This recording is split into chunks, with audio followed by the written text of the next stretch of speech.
was the Paulo Vierno reference, and then he was talking about the Agamben, liturgy, and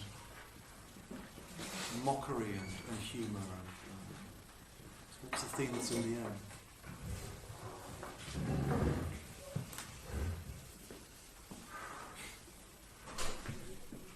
I mean, I was just mentioning this in the break, but just to, with all of you, I mean, what interests me about humour, I wanted to write a book on comedy about 10, 12 years ago.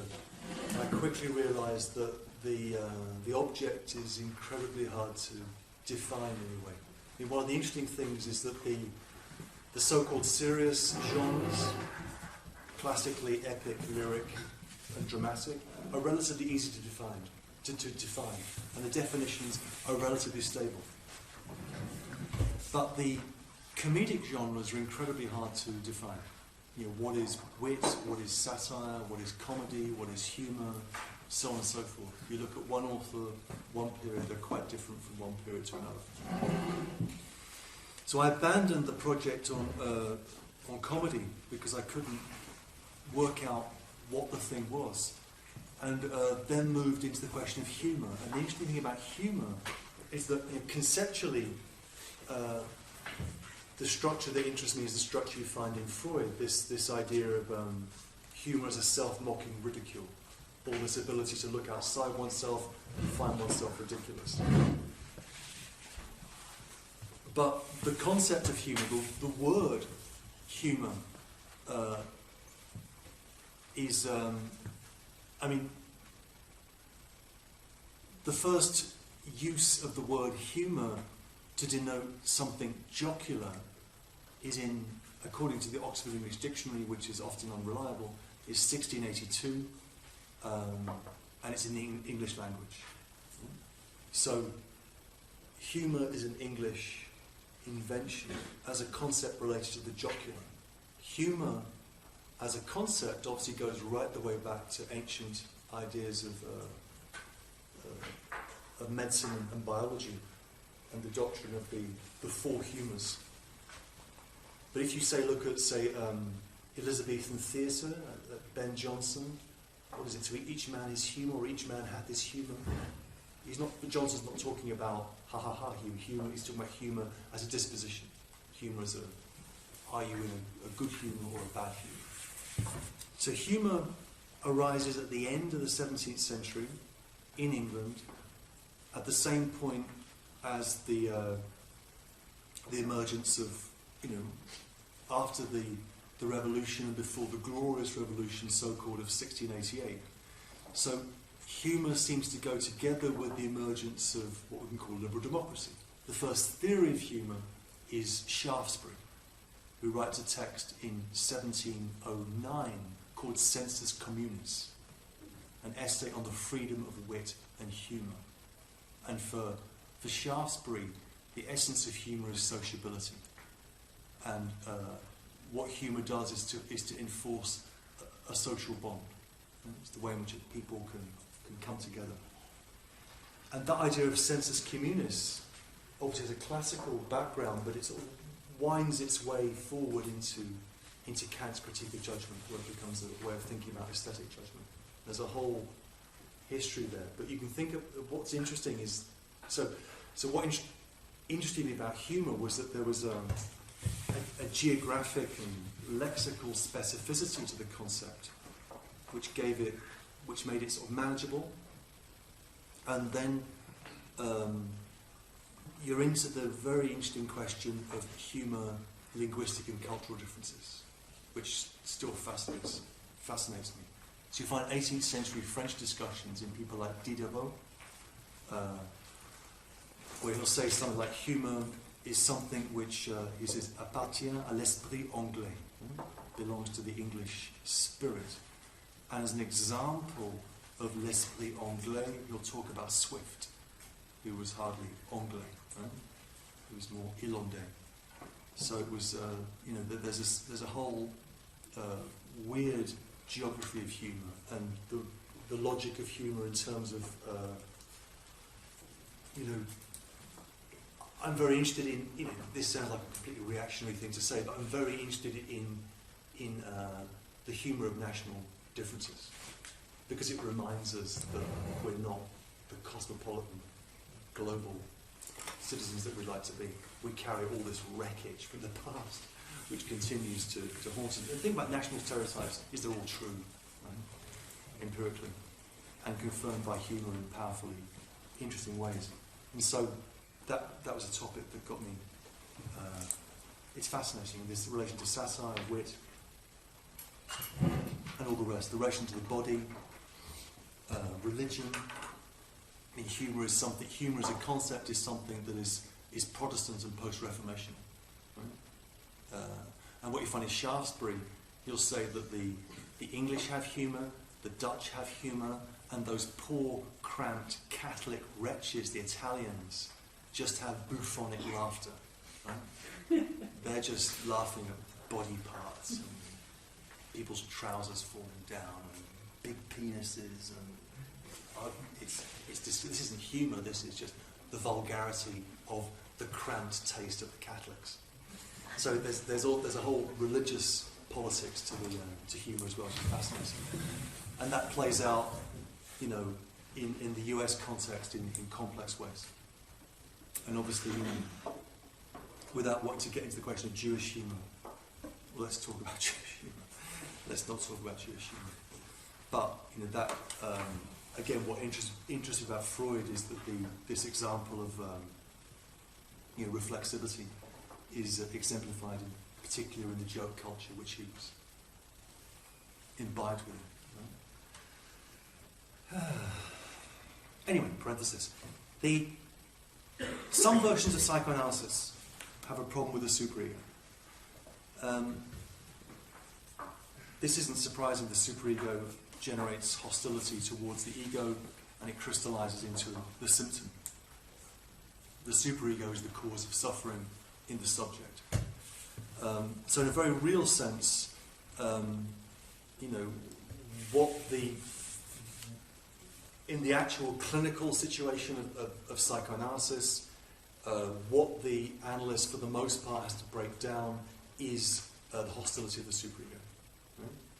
So, if there is this, you know, thing facing you saying you're a worthless piece of shit, you don't deserve to live, what has to take place is that superego function has to be transferred onto the analyst through the mechanism of what Freud and Lacan called the transference. Right?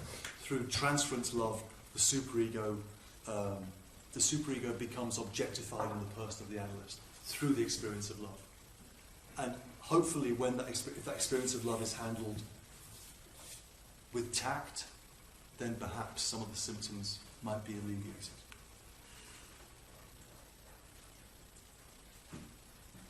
I don't know why I'm persecuting you with this, but let me persecute you a bit more. This is why a dissertation advisor is so important. It's also why the crucial thing is whether you believe what your dissertation advisor says or doesn't say. I had a dissertation advisor who never really said much about my work, but I trusted him. I knew what counted and what didn't count, and I loved him deeply. And I transferred my superego feelings onto him, so I could work, and he'd tell me whether it was shit or it wasn't shit. That's essential, it seems to me. You know, and my problem of the new school is that students don't believe what I'm saying, so that they believe what they're saying, which means they never get the dissertations finished. It's deep. It's, you know, but really, I mean, unless you, I mean, you know, the phenomenon of inhibition in relation to writing is obviously crucial. I mean, writing as a symptom of this sort of this whole problem, and there has to be, you know, a transference at some level. One way I do this is by writing collectively. I try and write as much as I can with other people, because suddenly, you know, you're liberated from you. It can be you or writing pseudonymously. It's fascinating in that regard. Do they allow collective dissertations at the EGM? We do. Really? It's been done. Really? I'm sure. Absolutely. Quick, let's do it. Start right now. You do realise a lot of us have Wolfgang as our supervisor. Right? Well, you've got to love Wolfgang. Yeah, it's an odd relationship, and and I think it's why it has to be handled with absolute tact. But the basic problem I have is the older I get, the less and less students believe what I'm saying. So and then you see them struggle with their demons. And in a sense, there has to be some sense in which you make the decision. It's your judgment, and that allows me to work. And writing, in a sense, remember Astra's Zizek movie. That bit where he's talking about writing and never allowing yourself to believe that writing is going to begin. Right? So it's always already begun. That's phenomenologically just true. That it's always already started. Right? All you're doing is making notes. You thought you were making notes, but you're not making notes. You're writing. Anyway, the superego. In the penultimate paragraph of the paper on humour, Freud acknowledges that in other connections we know the superego is a severe master. Right? It's a punitive agency. Yet in humour, he says, what's glimpsed is a non-hostile superego that's undergone what we might call maturation. A maturity that comes from learning to laugh at oneself, from finding oneself ridiculous. So it's a line we find in Freud, but I'm sort of exaggerating a bit, which is to say, I want to make a distinction between superego 1 and superego 2. Superego 2 is the lacerating superego that says you're a worthless piece of shit. Right? We can call that the childish superego. And the childish superego that has in its head the prohibitions of the parent. What are you doing with your hands in bed? Stop that. There's that superego, which certainly lives with us. What humour shows is not that we should, forget the superego, but there can be another experience of the superego. What I want to call superego 2, in a piece of astonishing conceptual innovation. It's really the superego, Freud says, which in humour speaks such kindly words of comfort to the intimidated ego. This would teach us we still have a lot to learn about the superego. So this superego 2 is not the scolding superego of the prohibiting parent. This superego is your amigo. This superego is potentially a friend. And it's that Freud sees in humour. It's a tough friend. It's a friend that, as it were, finds you ridiculous. But it's that, and it's not really then developed further in Freud. It's certainly not developed in Lacan. And as far as I'm aware, it's not really developed much in psychoanalytic literature. But this idea of the function of humour as allowing the formation of a superego team, a superego that has insight into oneself, but also consoles. Now, to come back full circle to where the argument began, the question I raised was whether the picture of the infinitely demanding ethics and the ethical subject constituted around this experience of infinite responsibility that divides me from myself leads to a form of self-hatred.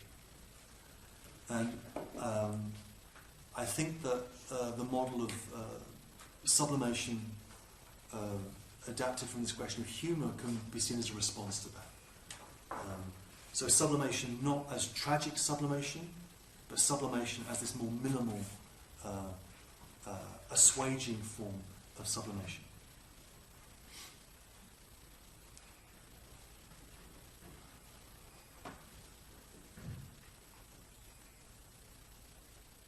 The essence of humour on this picture is self-mocking ridicule.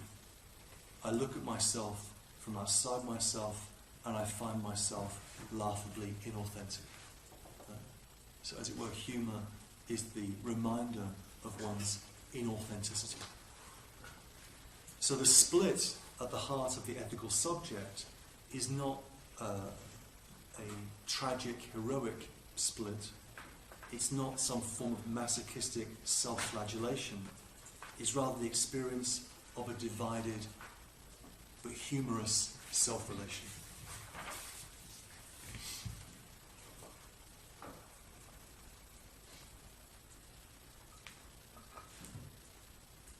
And this is where I want to go back to the smile. I mean, that experience of finding oneself ridiculous, of looking at oneself from outside oneself, I don't think is had so dramatically in the experience of laughter, but had in the experience of the smile. As it were, the sub-laughter, the diminutive version of laughter. One smiles at oneself and finds oneself ridiculous. It's that acknowledgement of who one is. Now, the last point I want to make is about conscience and eccentricity. So humour is the experience of a lack of self-coincidence. Right? We do not coincide with ourselves. Humour is a powerful example, maybe the most powerful example, of the human being's eccentricity with regard to itself. And here I want to draw on the philosophical anthropology of a figure that doesn't much get discussed. Helmut Plessner. Helmut Plessner, who wrote a book called Laughter and Crying, Lachen und Weinen, and also wrote a wonderful essay called Das Lächeln, The Smile, which as far as I know wasn't translated. Laughter and Crying was translated.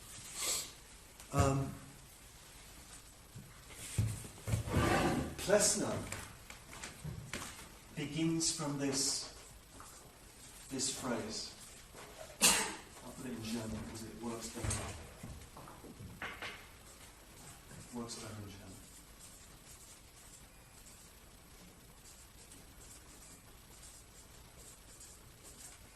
Ich bin, aber ich habe mich nicht. I am, but I do not have myself. It doesn't work so elegantly in English. That, for Plessner, the most fundamental feature of what it means to be human is a distinction between being and having. Being and having. That the body that I am, or the ego that I am, is not the same as the experience of thinking that I have. Right? So there is an experiential gap between being and having, between the being that one is and the relationship that I have to that being. Right? So, for Plessner, the fundamental feature of what it means to be human, and I find this an interesting thought, is can be thought of in terms of eccentricity. Right? I am eccentric with regard to myself. Right? I am not at one with myself. I am in a different orbit from myself. So there is this, in Freud's terms, the ego and the superego that observes the ego. There's an eccentricity of the human with regard to itself. And humour is the enactment of that eccentricity.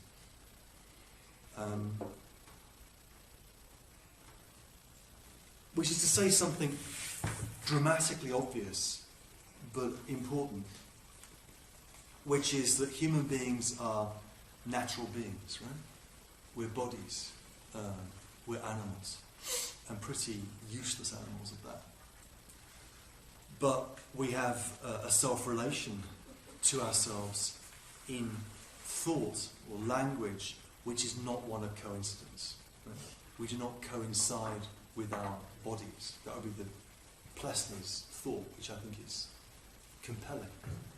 It's a sort of version of a Cartesian thought, that there is a disjunction, an uneasy disjunction between the body and the experience of thought, some sort of dualism, some sort of non-coincidence. And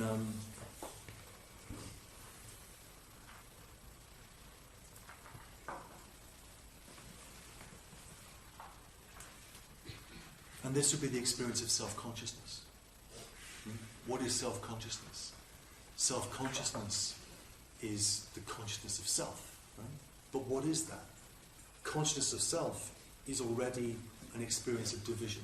Right? I'm divided from myself insofar as I reflect. Or, the way Hölderlin puts it, the human being is a god while dreaming and an animal while thinking. Nice thought. God while dreaming and animal while thinking. So that and I will link this in my way to an idea of conscience. On this picture that I've tried to build up, persistent insect. On this picture that I've tried to build up, there is what Christopher would call a black sun of melancholia at the heart of human experience. But that black sun the black sun of melancholia is particularly. You got one too? Yes. No, I'm just flavouring. I'm just watching it. I've had too much coffee. Yeah, that's right. Go away. It's walking. It's going towards my sunglasses. You're not getting those sunglasses. It's Kafka. That's right. It wants to disguise itself. Far too big for that insect. The black sun of melancholia is at the heart of the comic universe, but this doesn't imply depression.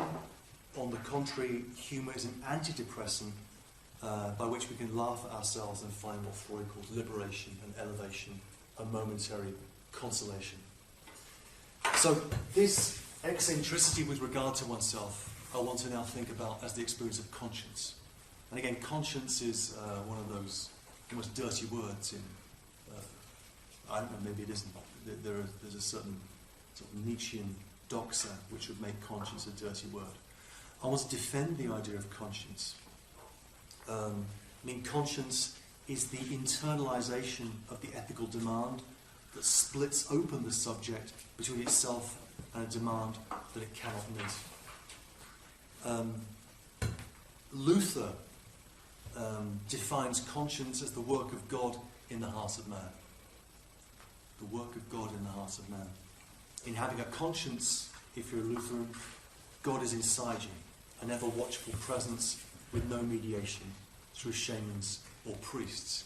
That's why it's so much harder to be a Lutheran than anything else, right? Because God is observing you at all times. He's in your head. There's no confession, there's no relaxation, there's no Sabbath. He's there the whole time. One needn't be a Feuerbachian to want to replace the idea of conscience as the work of God with the idea of conscience as the work of the human being upon itself. So I don't want to defend the idea of conscience as the work of God in the mind of man. I want to think about the idea of conscience as the work of the human being on itself. And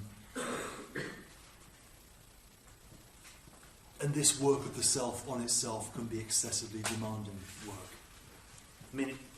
By saying that in that way, you're probably already thinking of Foucault. Right? Foucault has this idea in the late work, in Care of the Self and the Uses of Pleasure, volumes 2 and 3 of History of Sexuality, where the idea of technologies of the self are forms of work upon the self working upon itself. But much as I,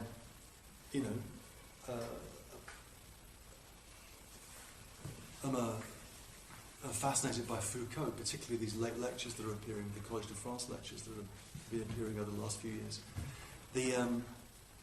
I think, as I said before, alluding to Judy Butler, there's a sort of neo-stoicism in Foucault. It becomes a sort of pagan idea of the work of the self upon itself, which is orientated towards a certain idea of autonomy or a certain idea of self-legislation. Now, Foucault died, and he worked incredibly hard in the last period of his life when he knew he was dying on volumes 2 and 3 of the History of Sexuality. He wanted to get those out, and they appeared shortly before he died. Of course, there is a volume 4, right, which no one will ever read, because it's been denied, called Les Aveux de la Chair, the Confessions of the Flesh, which is where Foucault turns to Christianity. And I know someone that's read it, someone that worked in the Foucault archive, and sneakily read it one day. And what Foucault's obsessed with in that book, and the only reason it's not to be published is it's a first draft that wasn't really worked through, was the tradition of monastic discipline. So, what we get in the history of sexuality, the first parts is really the emergence of practices of the self in Greek antiquity through to Hellenistic period through to Roman antiquity. But this then raises the question about Christianity. What new form of discipline is Christianity with regard to the self? It is a new form of discipline. Right? There is a story of Foucault giving a lecture at NYU in 1980 that is almost certainly apocryphal. And he is at this point, thousands of people would turn up to listen to him read an exposition of Seneca in a perfectly ordinary way. It's Foucault. But he was describing the difference between pagan subjectivity and Christian subjectivity. And he said it can be described in the following terms. On the one hand, the pagan, the patrician Roman slave owner, says to himself, given that I am, who can I fuck? Right? Do I fuck that boy, that boy, that boy, or maybe even that girl? Freaky, but why not? The Christian asks himself the question, given that I can fuck no one, who am I? Right? Now, this is a very interesting thought. So, as it were, pagan subjectivity on that view is a certain labour on the self, which is dietetic, economic, and philosophical. And Foucault documents those things with great persuasive power. But what happens when sex is prohibited, when you can't fuck anyone? Well, what's anticipated by Foucault in that remark is the deepening of subjectivity that happens with Christianity. Right?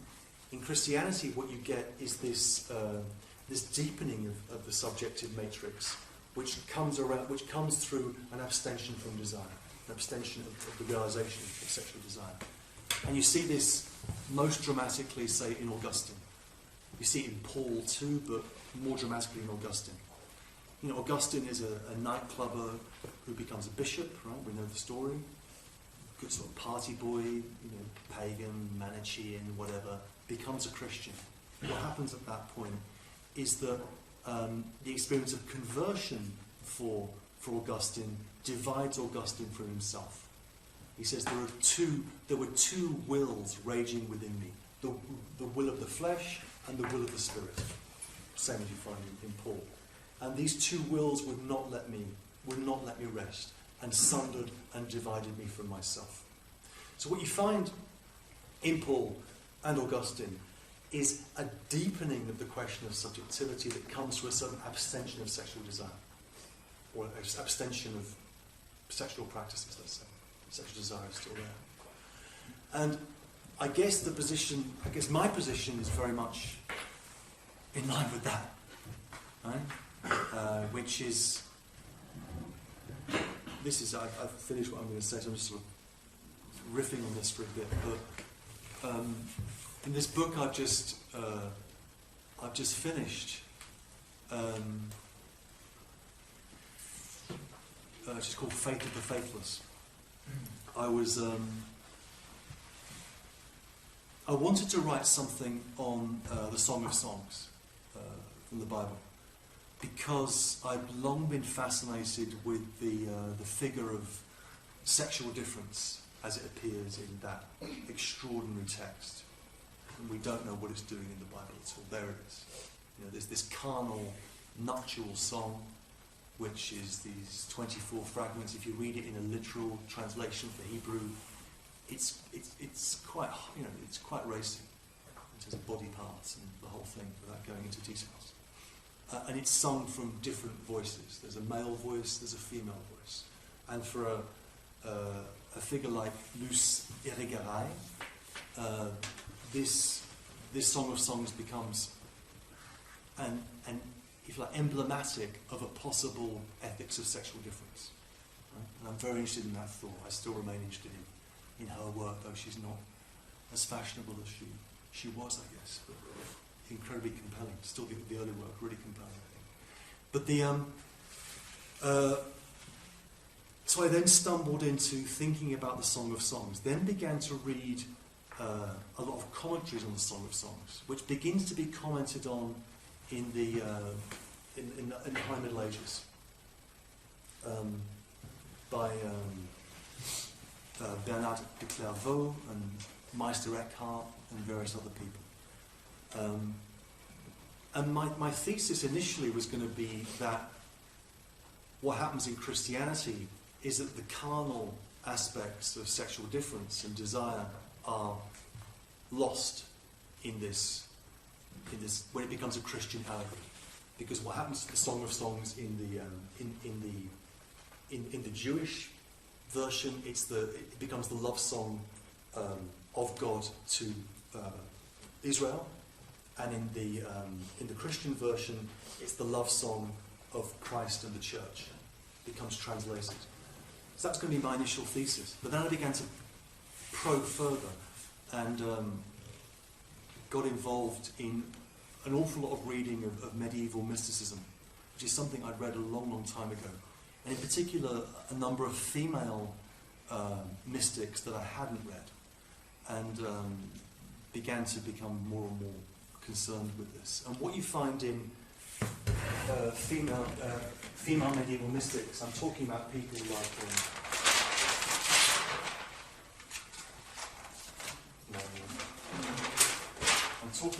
like Hardevich of Antwerp, and most importantly for me, Marguerite Porret.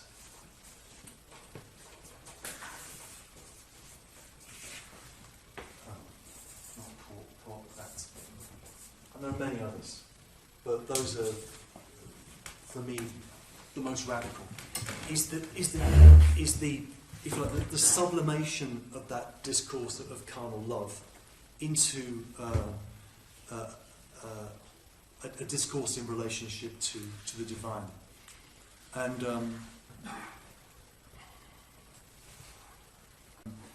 what I became fascinated with was how the experience of love is described in these discourses, and the links that experience of love has to the abstention of sexual practice and practices of chastity. And a very close friend of mine is writing a book on the history of chastity. So I've been borrowing things from her and reading back and forth. And I'm not, advocating chastity, but I'm thinking it through as an issue, in the sense in which we have that. There's a certain paradigm of, let's say, a Foucauldian neo-pagan paradigm of the self and self-identity, work on the self, and the self as being one, the self as a subject, as it were, choosing its preferences, its identities, how to perform those identities, so on and so forth. It seems to me there's at least another discourse which can be explored, which for which sexual practice takes on a different character, and that has led me to these female mystics, and also to trying to think through this question of love. Another key person that's been thinking along these lines that I've got a lot from is Anne Carson, and Anne Carson's extraordinary book Decreation, and she links together Sappho, Marguerite Porret, and Simone Weil as as these three, and then she writes an opera around these three characters. And her question is really how these women tell love. That's her. How do these women tell love? And love for Paulette is an act of love is not a union. Love is not a contract between two equal beings. It is for, say, someone like Hegel and classically. Love is the act of radical spiritual daring which attempts to impoverish, or in Paulette's case, annihilate the self in order to give itself to another in love. That other that's given to in love is called God, but that can maybe be thought of in different ways. And and this does come full circle back to Lacan and to psychoanalysis, because what I've said about the ethics of psychoanalysis at the beginning has a certain plausibility, I hope. But for me, the question that's not really addressed by what I've said, which I don't really fully understand, and but which I'm trying to begin to understand, is what Lacan means by jouissance, enjoyment, and in particular what he means by feminine jouissance. Right? And this then becomes the question that Lacan raises in the 70s. There's a distinction in Lacan between phallic jouissance and feminine jouissance. Phallic jouissance is fairly straightforward. Right? Let's say it's the male or the masculine form of sexuated enjoyment that has a relationship to the object which is debased. Right? Think about Freud's extraordinary essay on the universal tendency to debasement in the sphere of love. It's where Freud is trying to meditate on male sexuality. And he begins with this... I'll just kill this. He begins with this extraordinary remark. He says that the phenomenon that I'm presented with on a day-to-day basis in my male patients is the phenomenon of psychical impotence. Men who are physically capable of the sexual act, but incapable of it with their partners, with their wives. Why is this? He says in the way Freud always said, why is this? And he begins to unravel it. And he says that there is this split in male sexuality between an idealization of the loved object and a debasement of the loved object. The idealized love object becomes that in relationship to which the male feels impotence, can do nothing, as it were, sexually, and can only do something in relationship to the debased object. And Freud then talks about prostitution in that regard. It's really fascinating stuff. The point being that in phallic jouissance, the phallic jouissance is incapable of love, and its experience of desire is an experience of desire in relationship to the debased sexual object. Right? There's that. What is feminine jouissance? And Lacan in Encore, this pièce, which is the mirror seminar to the ethics of psychoanalysis, as he says in the opening lines of the seminar. What is feminine jouissance? This takes him, amongst other things, to the question of female mysticism. And what he locates there is an experience of feminine jouissance that would be linked to the experience of transgression. Right? Go back to that word I was using before, the en plus. And he says in Lacan's way that mysticism is not about the denial of les affaires de foutre, the business of fucking. Roughly, it's poorly translated in the English version that's been published. Les affaires de foutre.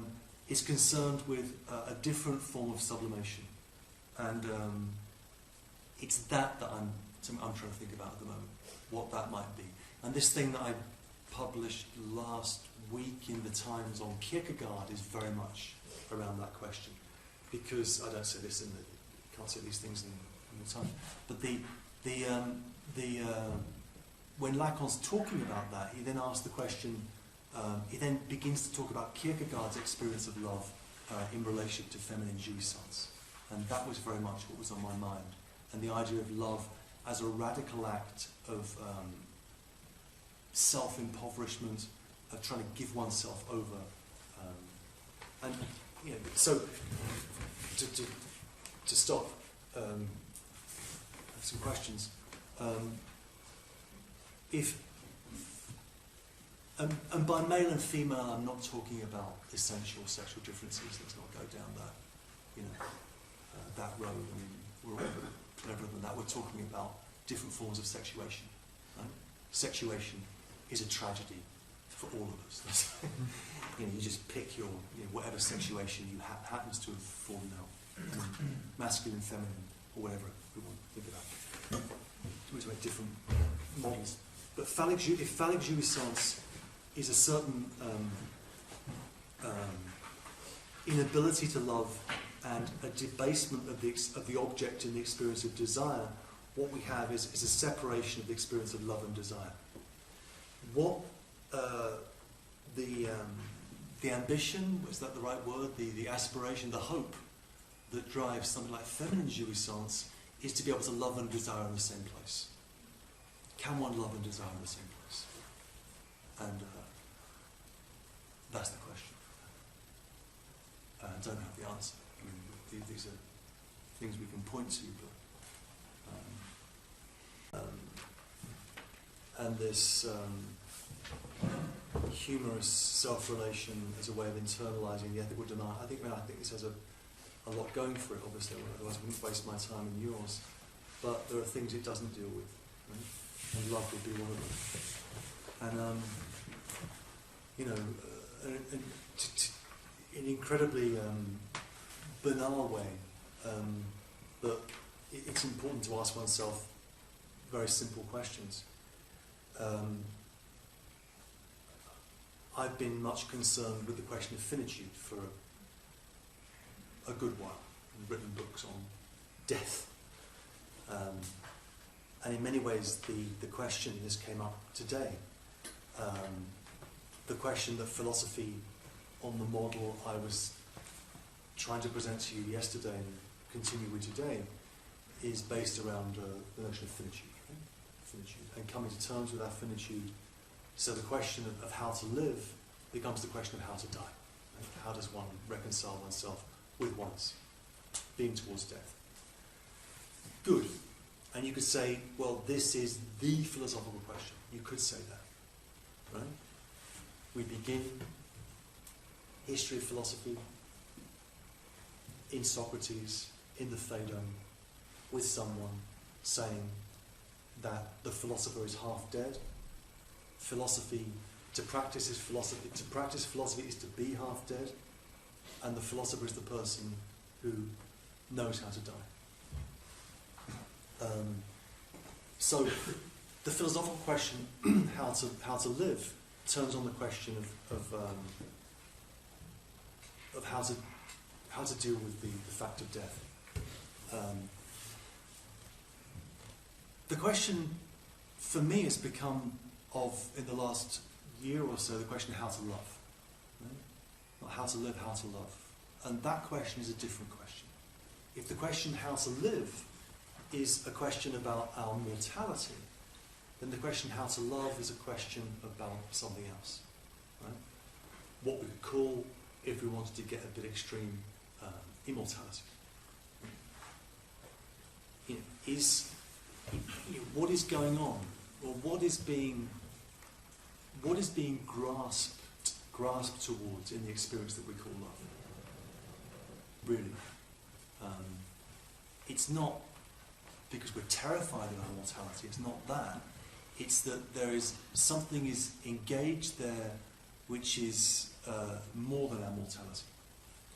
And again, this is a theme that you can find in Badiou, which is, again, it's perplexed me for years. He'll talk about being immortal. You talk about eternal truths, and guess, which is more a Platonic thesis, but being immortal, often pondered, what does that mean? It's not a word that I would have used a few years ago. But the discourse around the question of love, historically, continues to raise that question, that it's not the limit of mortality which should most concern us in thought, but love as that experience that attempts to transgress that limit in some way. We can call that immortal if we want to.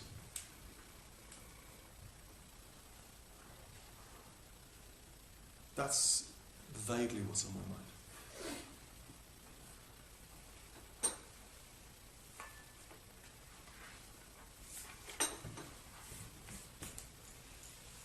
Just reduce you to stunned silence. Okay, I'll ask something. Go on. Often when reading Freud, it's kind of fun to read Freud's discourse on the individual as cultural analysis. So, and this is done a lot. So I'm thinking about humor, and I'm thinking about what the role of humor is on a cultural level. You know, you're talking about sort of an insurrectionary potential. And I think of Jon Stewart as being the main opposition, and yes, I laughed a lot, but I'm not sure how much that didn't keep things precisely where they are. Sure. So I wonder if perhaps humor is part of or in line with the pleasure principle, and you know, so much of Freud goes to the status quo, and the stasis. So I wonder about that aspect of humor. Yeah, I mean, it's undeniable. I mean, Freud was... psychoanalysis is a deeply conservative project in all sorts of ways. In its Lacanian version, even more so. Right? There's this extraordinary interview with Lacan, which he gave in Belgium, in Louvain, in 1972, where he's interviewed, asked about the student movements and asked about freedom. And he says... Je n'ai jamais parlé de la liberté. I've never spoken about freedom. Jamais. He sort of dismisses it. So there's in Freud of a extraordinary conservatism at times. Yeah. And in many ways, what happened in 1960s psychoanalysis, in Reich, in R.D. Lang, in Guattari, in France, was a series of revolts against that conservatism. Okay. You can tell that history. It's interesting. It's interesting in particular as it relates to psychosis in Lang and Guattari. Satire might just be that pressure valve which regulates and sustains a social order. Sure. Yeah. Let them laugh. Let them laugh at those of power. Let them poke fun, and nothing will be done. There is that. And there's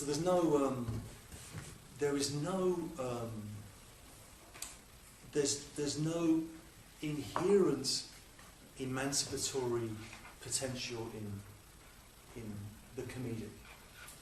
It can be linked to projects which have a transformative power, but in and of itself, the evidence is just too ambiguous. As I said before, most of the good humour is pretty reactionary. And even when it's not reactionary, it has the same structure as reactionary humour. Right? You know, the old late 1970s separatist feminist joke. You know, how many men does it take to tile a bathroom? I don't know, it depends how thinly you slice them. Right? That joke has exactly the same structure as the most reactionary joke. Right? It just has a different content, a different target. So you know, so there's nothing inherent to the joke form or to comic practices which is emancipatory. In many ways, the evidence would point in the other direction. It just seems that you're calling for something kind of different there, and I'm trying to see. You know, I guess you're calling for particularity rather than. I'm arguing for, firstly, for this whole picture of the ethical subject and ethical experience, and that whole overarching set of claims. and then for humour as a way of sublimating that, right? And humour as exemplifying a practice which allows us to bear the weight of being human in a way that doesn't destroy us. So it's that existential level that it really interests me. And it would then be another step in the argument to move from that into questions of politics. And again, you can, as I was mentioning before, I mean, billionaires for Bush and all these satirical, comedic aspects of, say, the anti-globalization movement could easily be reappropriated and flipped around for the opposite tendencies, without changing the content at all. So it's just to follow up on this bearing the weight of being human. Yeah. It seems in a way that that that's also about a kind of stasis, an ability to accept things as they are, as intolerable as they might be. Say more about that. I'm thinking about, in an earlier class we were talking about the jester. I'm thinking about a particular, I did a project in a remote valley in northern Italy a few years ago, where they have for centuries they had been very economically and sort of socially marginalized. Mm-hmm. And they had, and also bearing the winter and the springtime and the carnival and all of that, there was that's a familiar figure in many of these cultures, the buffoon, Yeah. the buffoon, And who basically goes buffoon. around in the spring in disguise and goes to all the people and publicly says their sins over the past winter. Yeah. And it's a kind of way to survive, Yeah. for things to remain as they are without Yeah. things getting out of control, right? Mm-hmm. And I think it's similar to what Magnolia is talking about. Mm-hmm. And I as well am wondering about the insurrectionary potential of humor, and that it seems not to be as inclined towards. We can list examples, and we can think about in that Italian context. Dario Fo's Mistero Buffo. There's that whole, and he was using, trying to reclaim those medieval carnivalesque practices that play was performed outside a car factory during a strike, so there are appropriations, say, of that which have an anticipatory potential, but the content is ambivalent and capable of being used in multiple ways. The issue. The issue about survival and the conservatism of that is a deep point, a searching point.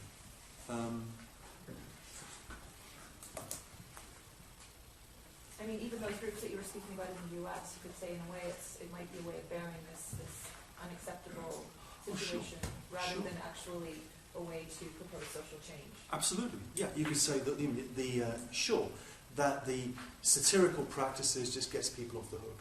Yeah. Sorry, I just disagree. I have to stick up for humor. I don't see it as an either or I don't see it. I see it as having a lot of power actually to sort of validate a ridiculous situation that you find yourself in, and I don't see it as any way opposed to change, and I don't even believe in stasis. I don't actually know what that is, or is it just for 4 years, or what is it? So I feel like the role of humor is not to to get people together towards some activism. I think the role of humor is actually to make a situation clear and in a way diffuse the terror of a situation, so that you can act, although I don't think that's the role of it. But I think we're sort of saying the same thing, and the question is not maybe of stasis but of the status quo. Okay.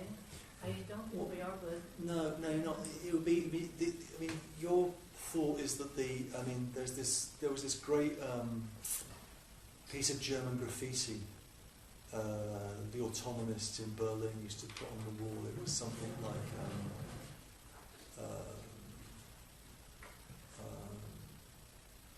Oh God, es wird ein. Oh Jesus! It wasn't oh Jesus. It's euch beerdigen. It would be a laugh that buries you. It would be a laugh that buries you, right? Meaning that so if politics is and always has been since the classical Greeks the regulation of a social order through mechanisms of fear, right? Athena says in the Oresteia, makes it very clear, revere the law, but never banish fear or terror from the polity. Otherwise, the people will not respect the law. So there can be no politics without fear. Hobbes sees that point very clearly. And Hobbes thought humour was a nameless passion that was dangerous because it allowed for a sort of deregulation politically. So there's a sense in which there's that aspect of humour. As if you can laugh, you no longer fear. Right? So there is that aspect. But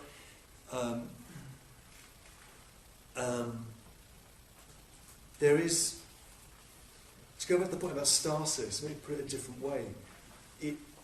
What I was going to say was that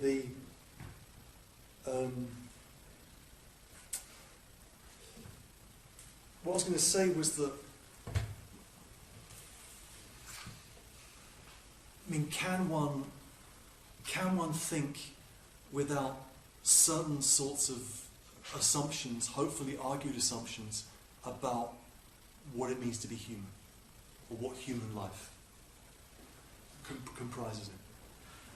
And for me, there's a certain, I'm compelled by a certain series of anthropological commitments, certain about what human life might resemble. So Plessner, I find that intuitively compelling. But there's an eccentricity that defines the human. We have this peculiar disposition where we do not coincide with ourselves all the time, or in language or in thought. And at its most extreme, I guess, and this goes back to Magnolia's question. I mean, psychoanalysis inherits a whole series of anthropological assumptions, right, which it carries over from different sources. Schopenhauer, elsewhere. But it consists in an idea that I take it that there's a certain, not human nature, but there's a certain set of dispositions that constitute what it means to be human, over which we have exerted little choice, maybe no choice. And one wakes up, finds oneself in a situation where there we are. Now, what sense does that make? One's sexuation, one's familial background, one's language, all these things one is thrown into, right? To that extent, humour is a survival mechanism in relationship to that weight of the past. It's part of what I mean. Now, there are people that might just disagree with that approach and say actually that those anthropological assumptions are suspicious, or they're not valid, or they don't exist, or whatever. We can talk about